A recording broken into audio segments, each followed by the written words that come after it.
Okay, all right. So welcome to class number 3. We are moving along. We have one more week of class, right? And then like a week and a half left of, I'm sorry, a week and a half left of the challenges, but one more live class we have left. So today we're talking about collaborating with the organization of the household.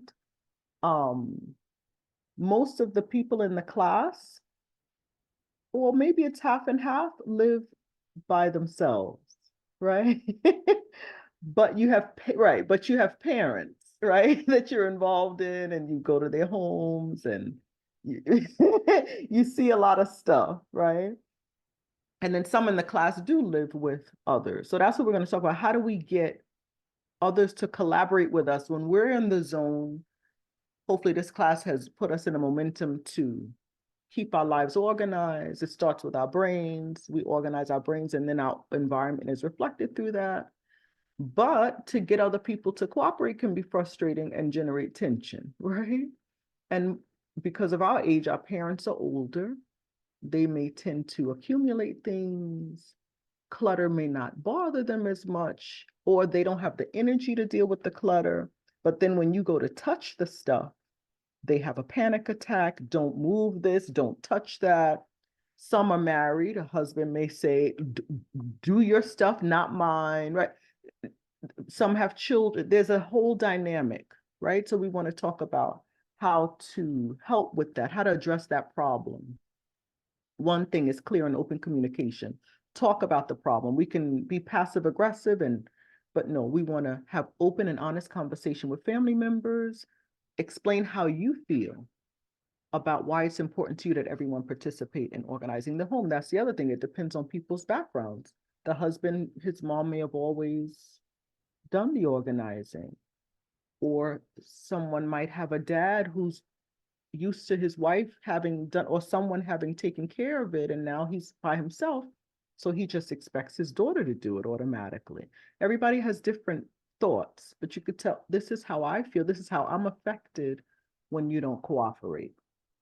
And then we want to actively listen. We want to allow others to express their point of view and feelings, right? Because there may be underlying reasons why they're not collaborating. It could be a lack of time, not knowing what's expected of them, or just having different priorities. It's just not number one on their priority list. So we want to talk, but we also want to listen. And I think it was the first class we talked about that, why we ourselves may buck up against making the changes in our life with organization, because we have memories of, the chores being a harrowing experience, hours of this to-do list that never ended, and the parents, we never reached their expectations and things like that. So there are reasons why people don't cooperate. We want to hear them out too.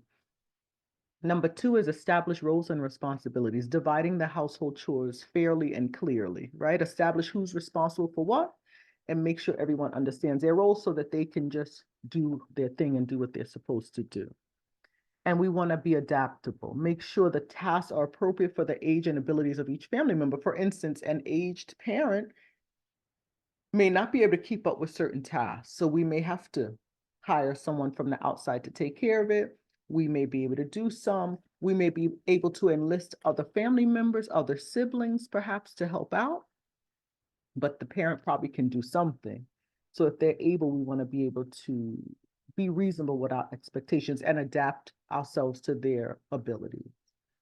Number 3 is to create routines and habits. So establishing schedules, and that's good even if we, just for ourselves, creating a daily or weekly routine for household chores, so the household doesn't get out of control. We may have a day for the kitchen, a day for mopping, a day for sweeping, a day for dusting, a day for vacuuming, a day for laundry, right?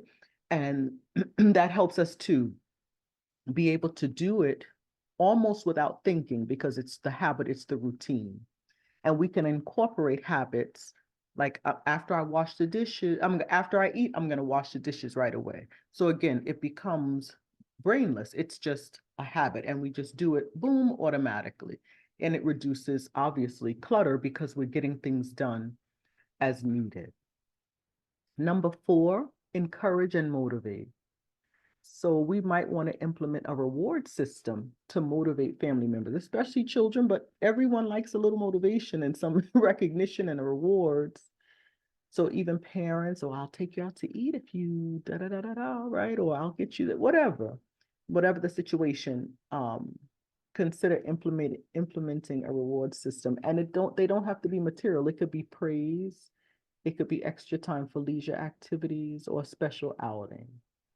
And then active participation, make it a shared activity.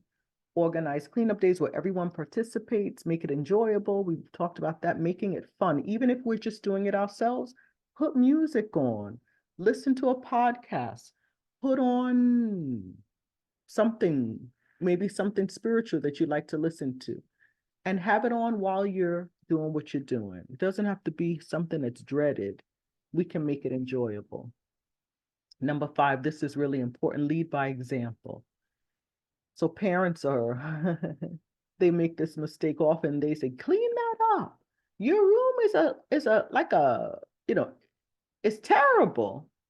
And then their room is not done. Make up your bed and they don't make their bed. We have to lead by example.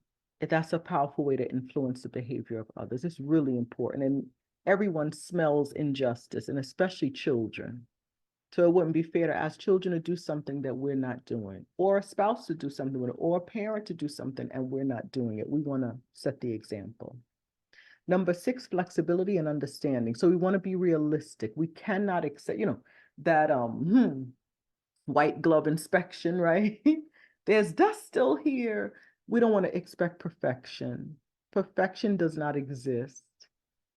We want to be reasonable, realistic, and balanced. Okay.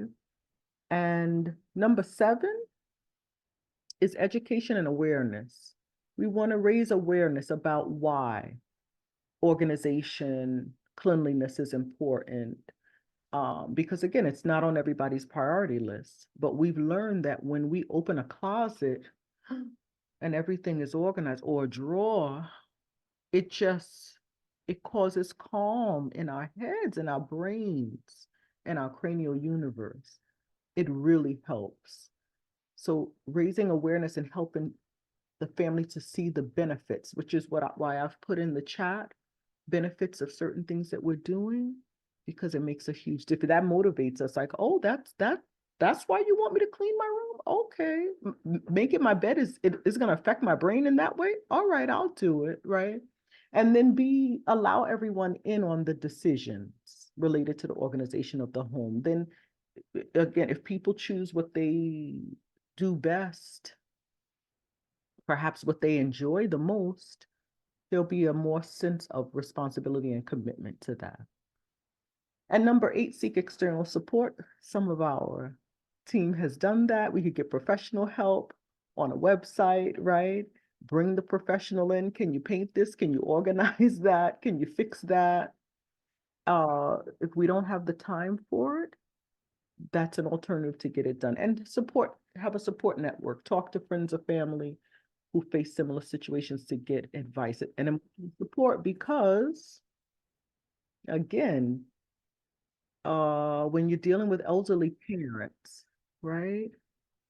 Dealing with elderly parents, most people have some siblings, and there's usually always one who's particularly the responsible one, right? The person that takes this on. The others may be waiting for an assignment or they may not want to be involved at all. But some of us are fortunate to have at least one sibling that may be able to do something. So talking to them, and whatever they're willing to do, allow them to do it. Every child has a different relationship with each parent. Learn who works well with which parent and for what. One may be good at getting mom or dad to the doctor. The other one may be good with, we need to clean this house, right? Everybody has a way. So figure out your support network and work with it. So in conclusion, addressing a lack of collaboration in home organization requires patience, communication, and effective strategies, because we're dealing with our family. And every family has its own issues and drama, right? But involving all family members, working together towards a common goal, actually creates a more harmonious and orderly environment, and it creates that sense of cooperation, right? It's a mutual commitment. We're a team, unity at home, and it can be a beautiful thing. Why do some family members not cooperate? Several reasons. Lack of motivation. They're just not interested. They don't see the importance. Clutter, it's not a big deal. It's not bothering me. Why should it bother you? And we get pushback, right? Or you may have a parent that has a beautiful home, uh, but they keep buying and buying, and they have all this stuff, and you're like, what are you doing with all of this, right? So it may not be clutter. She or he may have everything organized, but it's a lot of stuff for them to upkeep, and that may be a concern. So they're like, it's good for me. It doesn't bother me, right? They're not motivated to make the change. Number two, they're ignorant, the ignorance and lack of skills. They don't really know what needs to be done to have that upkeep. So not having specific instruction and lack of skills, especially children, they may not know how to carry out certain tasks. They have to be taught. Number three is big, resistance to change. Some people are just accustomed to a certain level of clutter. They feel comfortable with it. Doesn't bother me. So changing those habits can be a very significant challenge. We've talked about that in our conversations where people in our household have accumulated things for decades, and they don't want to get rid of them. So that's their comfort zone. And to leave that comfort zone, it generates resistance because they're happy where they are. Number four, a perception of injustice. Well, why does she, with children, why does she do that? And I have all of this to do, right? So I need to protest. This is not fair. Some people may feel that they have more to do. That could happen in a husband and wife, or a roommate situation, or siblings that live together. The perception that it should be fair, and sometimes it doesn't. Most times it doesn't work out where there's a 50-50. Usually there's someone carrying more weight, right? Number five, the lack of time and energy. We've encountered that, and I would love to talk to you about this afterwards, how we've even seen each day keeping up with the tasks. Sometimes we just don't have the time. There's so much going on. And even to say, I'm going to devote 25 minutes to this closet or this drawer, it's like, oh, I'll do it tomorrow, right? And the lack of energy. Sometimes we're just exhausted because our schedules are so busy. We're stressed, we're exhausted, right? And that could be happening also to our family members, and that's why they resist making changes. And then communication problems, right? In families, that exists a lot. I say one thing, the other person hears a different thing. That's not what I meant, but that's what I heard, right? So lack of clear and effective communication and lack of dialogue. Some families don't talk, or their way of communicating is very nonverbal, or it just flips into an argument. And so, right, every family has their own dynamic in how they discuss things. And also a difference in priorities. Again, this is good for me. I've lived like this 25 years. I'm not changing. You don't like it, you can leave, right? We've experienced those things. And generational perspectives. Like some people here have discussed a father in his 80s, his view of housework, his view of organization, his view of clutter is totally different from what his daughters feel, what they see, what they experience. He comes from a lack of, so I don't want to get rid of anything. I'm holding on to everything, even if it's decades old and I'm never going to use it again, but it's mine and I'm not letting it go, right? Or I'm a man, you're the girls, you girls take care of the house because that's what women are supposed to do. It could be a husband and a wife, and the husband thinks that the wife should take care of everything in the household.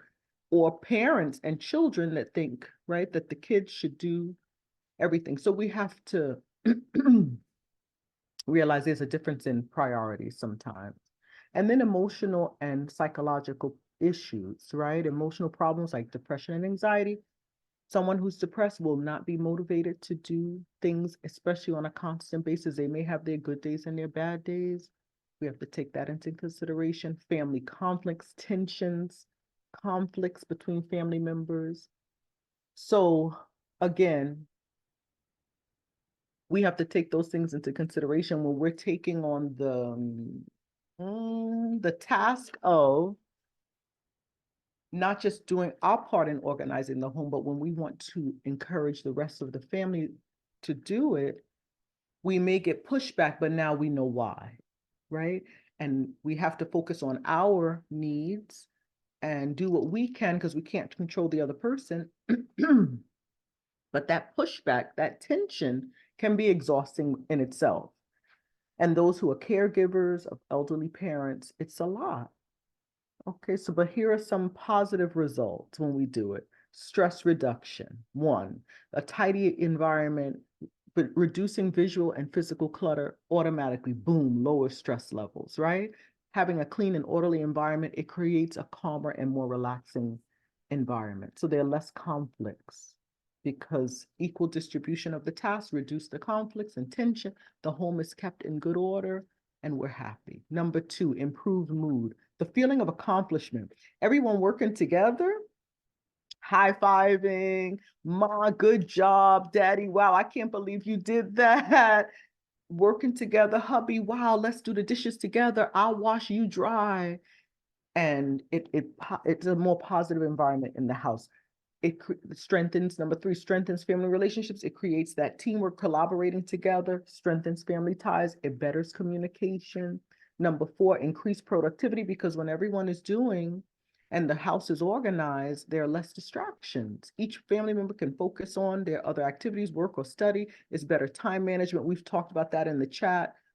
Looking when our closet got organized, now getting out to work, getting out the door so much easier. Oh, my pants are here, boop, my top, I'm done, right? We're not searching and pulling everything out. And now we've left a mess because we have to get out the door. And now we come back from work or our activities and there's clutter all over the bed that we didn't even have time to make because we're able to do more when we're organized. Number five, we have healthier habits and it's more a positive environment because especially parents are able to set a good example for the children, teaching them the importance of collaboration and responsibility. And six, our physical health improves. Hygiene and cleanliness is very important, right? And even physical activity, when we're moving, doing our housework, that's physical exercise. It contributes to a more healthy and active lifestyle. Number seven, a greater sense of purpose and responsibility.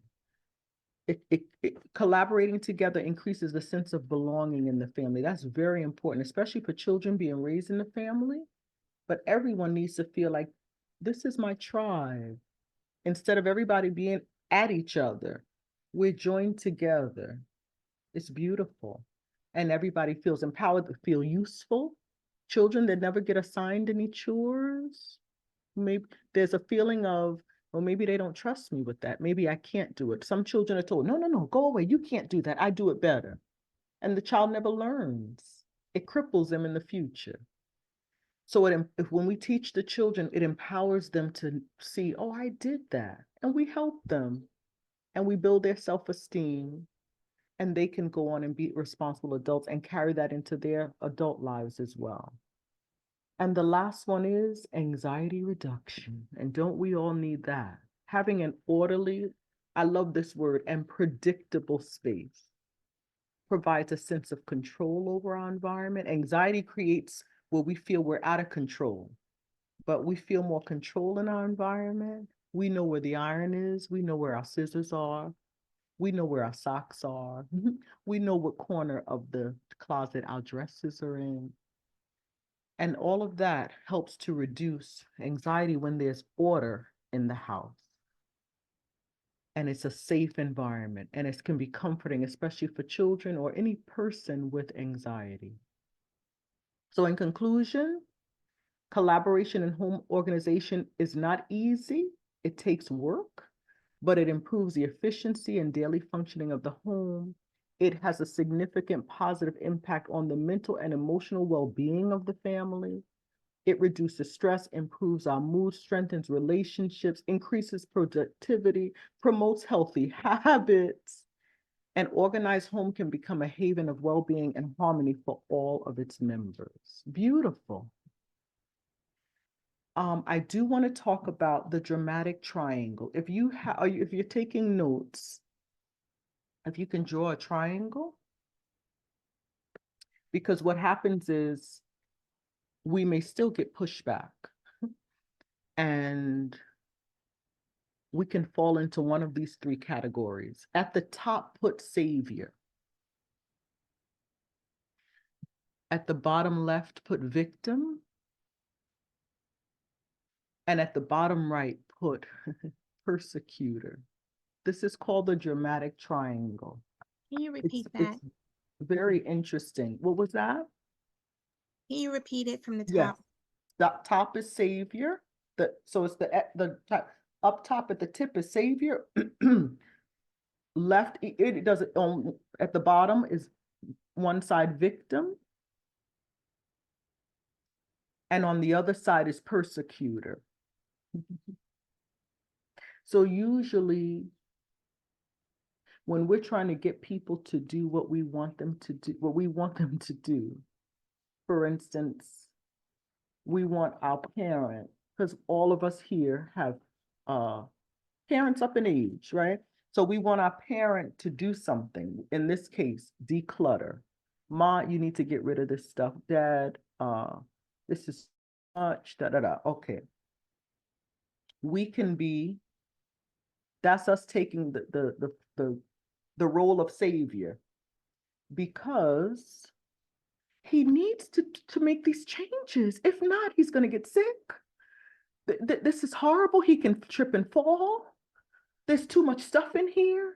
The dust mites, and we think of all the things. So we want to save the person. But that person has to want to be saved and helped, right? If not, where do we fall? Can anyone guess which of the other two roles do we fall in? Persecutor. And now we're at them. Now it's the nagging, and you're or husband and wife, or parents and children, or right?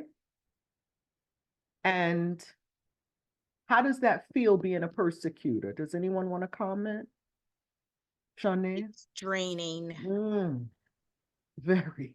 Then you feel guilty because you're always yelling and screaming, or trying to force somebody, or especially when you're trying to force adults to do a thing, then it gets frustrating, which means you get overwhelmed. And then guess what role you take on then? Victim. Yeah, yeah. You see that? Isn't that amazing? Yeah, it's emotionally exhausting. It really is. Thinking about it, right? See, everyone comes to life on this. I knew y'all would like this topic. Remember, this is being recorded though. Save personal things for for afterwards, because this will be shared, but just with the class. But here's something to write down. Most of us have that savior role. We like that S on our chest. We got to get this done. Here are 3 questions to ask ourselves before we help someone. Ready? The first one is, did they ask for help?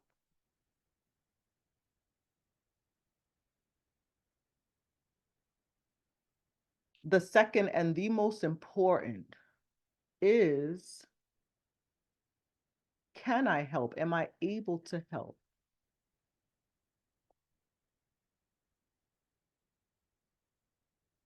We have to know our limitations. We have to be modest. And the third one is, do I want to help? And this is with anyone. This is any situation in which we start feeling, I gotta do this. Oh, we get so passionate.